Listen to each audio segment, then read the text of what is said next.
Hansel and Gretel has had many versions throughout its lifetime, ranging from the original fairy tale to animated films, audiobooks, stage productions, and feature films. These hundreds, if not thousands of permutations each have their own takes on the origin of these characters, but today we will not be focusing on Hansel and Gretel, but rather on the witches, and how they have been characterized and represented throughout the years in film adaptations of Hansel and Gretel. In general, the witches in Hansel and Gretel have always been the bad guys. They try and eat Hansel, kill Gretel, and are generally just rude people. However, they do not always represent the exact same thing. In this video essay, I will try and prove that the witches in Hansel and Gretel each represent different fears corresponding to their times, and that the films will twist this fear to fit their overall narrative. To start off, let's check out the early animated films of Hansel and Gretel, which have already been playing on the screen for a little bit of time. This first animated film was created by Disney in 1932. In this film, the witch is shown to have terrorized elves in their village, and instead of fattening up Hansel, or in this case, the unnamed boy, she instead turns him into a spider. Now, let's take a closer look at this witch. She is very clearly a fairy tale witch by design, with her hat, chin, nose, and hair all fitting the stereotype of a witch. The question then becomes, what does she represent? Well, before we answer that question, let's check out the witch from our next animated film, that being 1934 short film entitled The Candy House, created by Walter Lantz Productions. This film stars Oswald the Rabbit as Hansel in a more direct retelling of the original fairy tale. However, there are minor changes here and there. As for the witch in this film, she is presented very similarly to the witch in the previous film, with most of the same stereotypical visual stylings still present. It is also important to consider the target audience for these films, namely being children in the 1930s.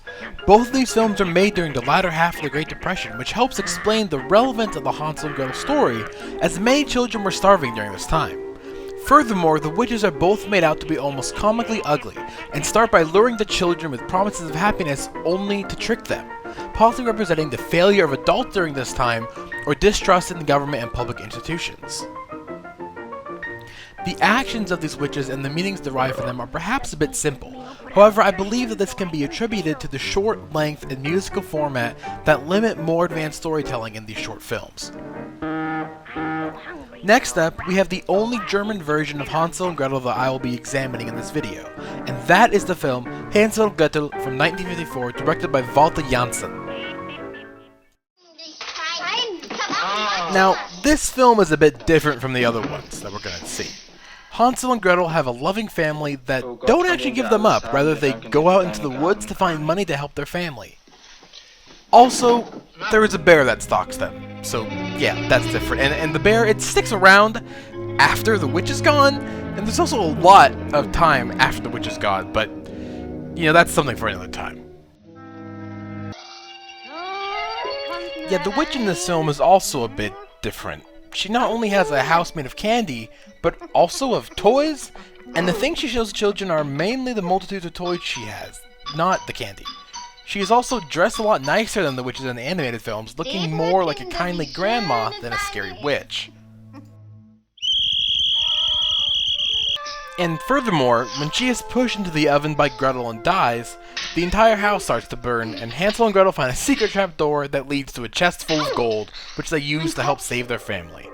Now, I think it's pretty clear to see that this witch does not represent the same fears as the witches from the animated films.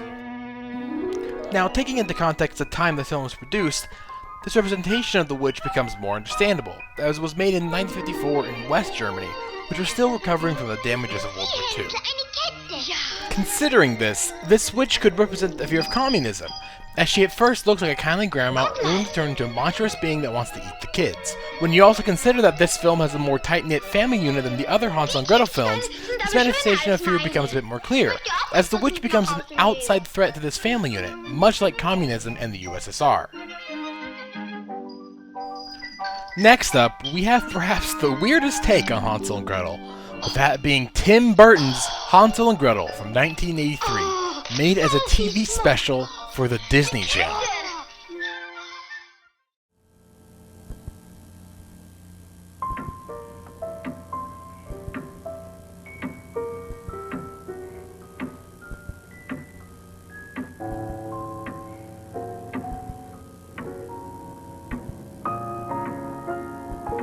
So, can you tell that this one's a little bit, strange yet? Well, yeah, it is. And it doesn't really stop being this strange. So, clearly the film is pretty unique in its styling, from the set design to the costumes, and it also features an all-Asian cast, which is a little unexpected from 1983. Now, as for the story, it's actually pretty traditional, with the stepmother kicking the kids out and then being found by the witch and having to fight their way out. The witch in this film looks just about as odd as the rest of the film. Clearly seen here with her candy cane nose and round black sunglasses and interesting garb. The toast must be very sleepy weepy after their long journey. Before I talk more about the witch, I just want to show the scene where Gretel fights off the witch, because it's something else.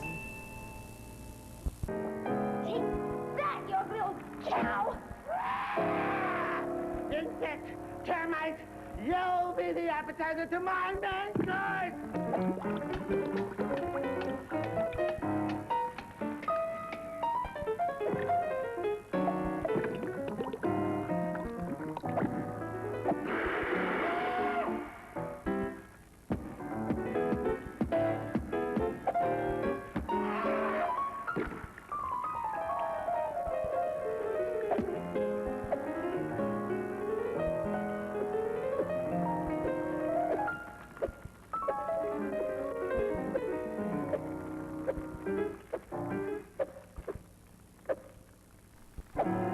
So, yeah, clearly this one is unique in its style, although the idea of Hansel and Gretel actually engaging in combat with the witch is thoroughly explored in another film that I'll get to later.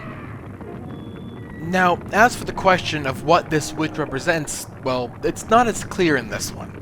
1983 was a time with a lot going on, although I think what is most relevant to this film was probably either the Cold War or Reagan's war on drugs.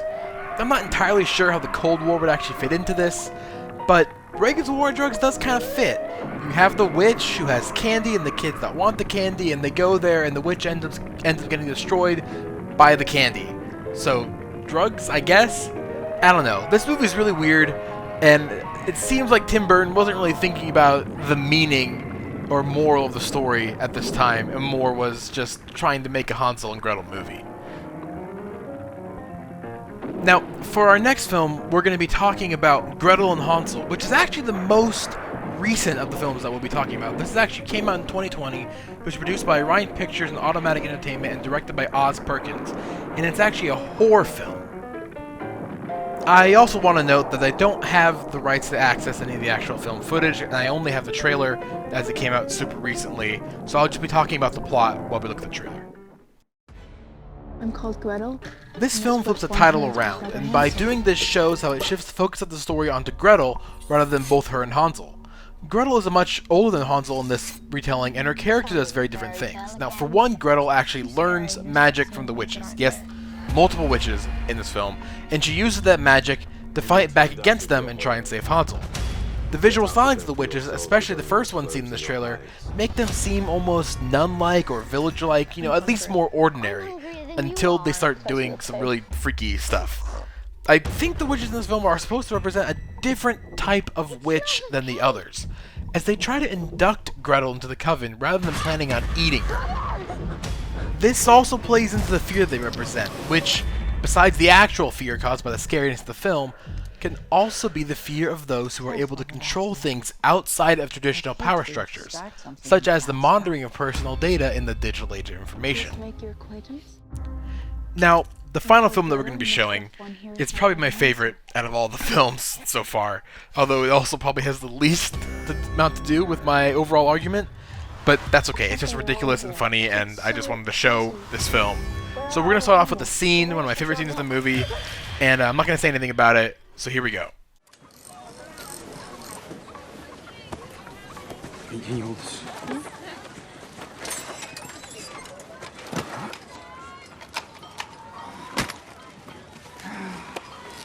Are you alright? Yeah. When I was a kid, I wish me eating too much candy I got sick. Something happened to me. I have to take this injection every few hours or else I die. You have the sugar sickness. So, yeah, Hansel's an adult, and he has diabetes from when he was a kid, and was captured by the witch and forced to eat candy. I mean, what else can I say? So, anyways, this film, which is called Hansel and Gretel Witch Hunters, was directed by Tommy Wirkola, and it came out in 2013, and it is an action movie. Just a crazy action movie with F-bombs and everything. It's out there. It's rated R, you know. It's just a wild thing, you know, with guns and knives and just a bunch of witch killing, and oh my god, it is an experience.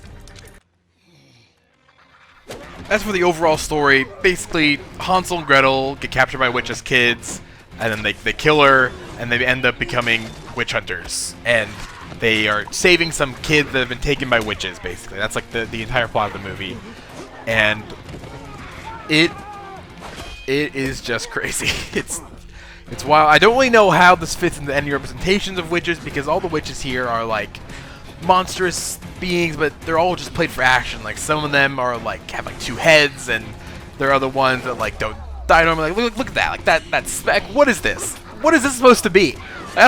It's so crazy. There's no real point for it, but man, is it fun to watch and fun to laugh at. Like, don't go into this movie thinking that there's anything actually here or any meaning in it.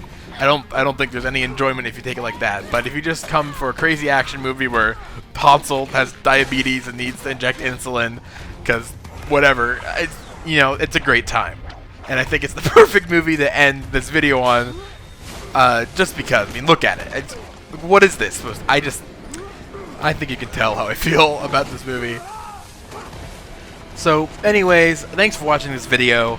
I hope you got some insight into how different witches represent the different fears of their times.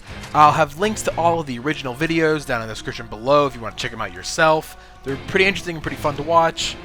Yeah, so thanks, and I'll see you later.